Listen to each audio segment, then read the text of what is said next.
बिस्मिल्लाहिर्रहमानिर्रहीम। आज हम पढ़ने जा रहे हैं force due to water flow. Assume करें आपके पास एक पाइप है, ठीक है। उस पाइप में से पानी जो है ना वो बाहर निकल रहा है।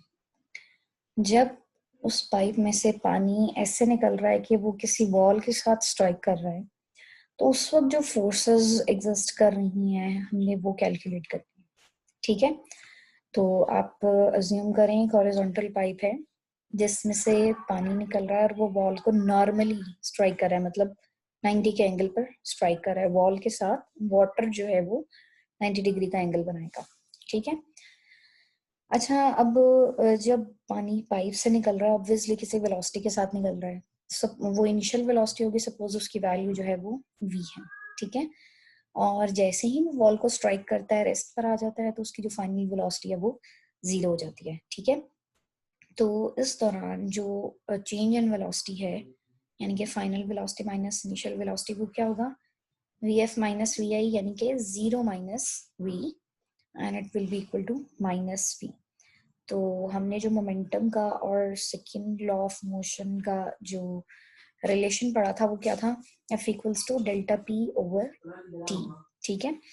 तो उस रिलेशन के अकॉर्डिंग जो अब हमारे पास फोर्स है जो कि वॉल एक किसी टाइम टी में वाटर के ऊपर लगा रही है, वो फोर्स जो वॉल वाटर के ऊपर लगा रही है वो क्या होगी? F equals to minus V, ठीक है। ये जो माइनस साइन है ये इस माइनस वी का आया है, minus M V divided by T, यानी कि change in momentum divided by time. तो चेंज इन मोमेंटम जाहिर है माइनस एम वी आएगा, ठीक है, क्योंकि फाइनल वेलोसिटी तो 0 है तो फाइनल मोमेंटम भी 0 होगा। So it will be minus M V divided by T. अगर हम m ओवर t को देखें तो ये क्या क्वांटिटी बनती है? इट इज मास पर सेकेंड, ठीक है। और v जो है वो चेंज इन वेलोसिटी है। तो इसका मतलब ये हुआ कि जो फोर्स वॉल टाइम t में पानी के ऊपर लगा रही है वो क्या है?